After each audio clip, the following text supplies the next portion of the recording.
Okay, so we're talking about the truth of dukkha. Okay, so property tax is dukkha. Property tax exemption is not dukkha, but filing for it is dukkha.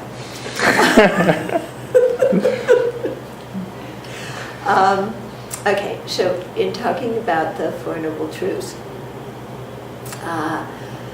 when we look at the first one, dukkha, which is often translated as suffering, but that's not a good translation because suffering, we always think of ouch and pain and so forth, and that's not what is always going on in our life, but rather dukkha means unsatisfactory.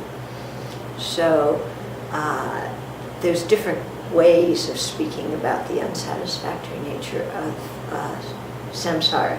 The first way has to do with breaking it into three categories, and this comes a lot, and this is the format His Holiness talks about it a lot. So the first one is called the dukkha of dukkha, or we could say the dukkha of suffering, the dukkha of pain.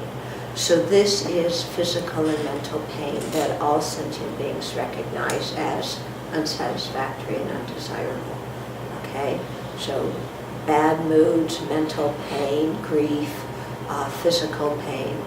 Okay, that's all included there. Everybody, even the kitties, the grasshoppers, everybody recognizes that one. So wanting to be free of that level dukkha is not, you don't have to be a Dharma practitioner for that. Okay.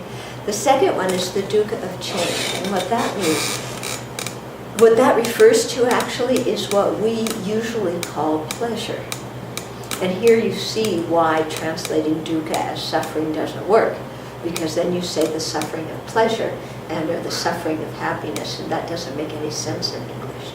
That's why suffering isn't a good word.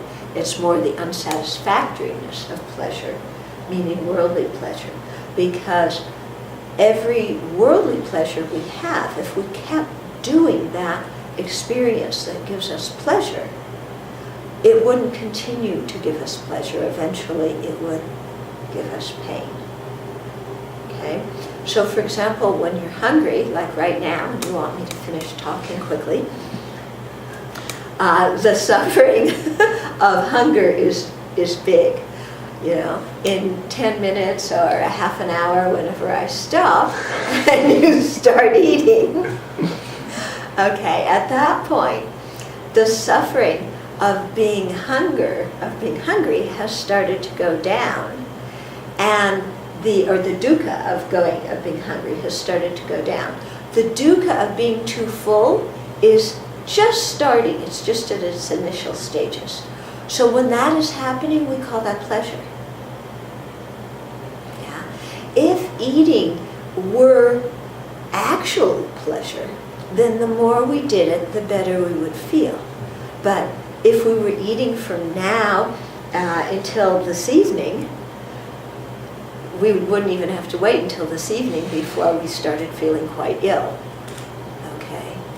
So any pleasurable activity that we can think of in cyclic existence, if we do it enough, or I should say it's more in the desire realm, okay? So any pleasurable experience in the desire realm, if we do it enough, it turns into outright pain and misery, okay? Even though at the beginning it seems to be pleasurable.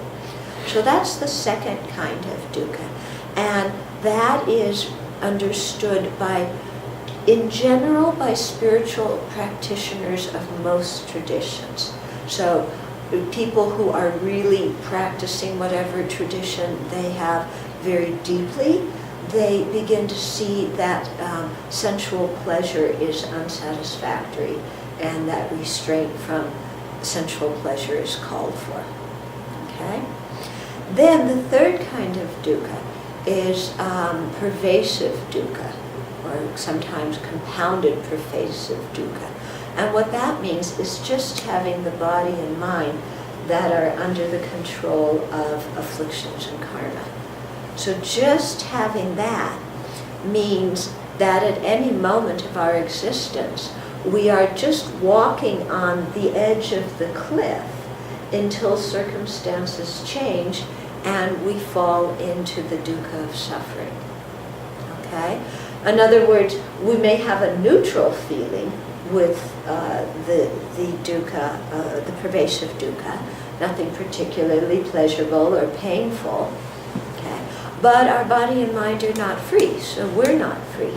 And at any moment, the circumstances could change and we experience pain.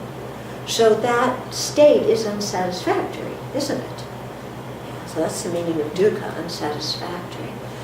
So this kind of dukkha, the pervasive dukkha, that is only really known by somebody who is able to analyze cyclic existence and see that afflictions and ignorance and karma are its cause.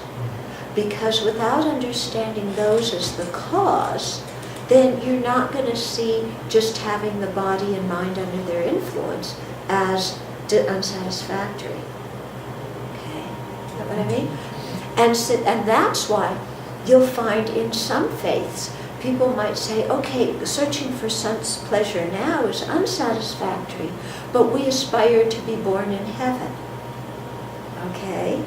Because they don't see that even if you're born in that kind of heavenly realm where there is sense pleasure, it's ultimately unsatisfactory because it can only last so long and then it turns into pain or it ceases altogether.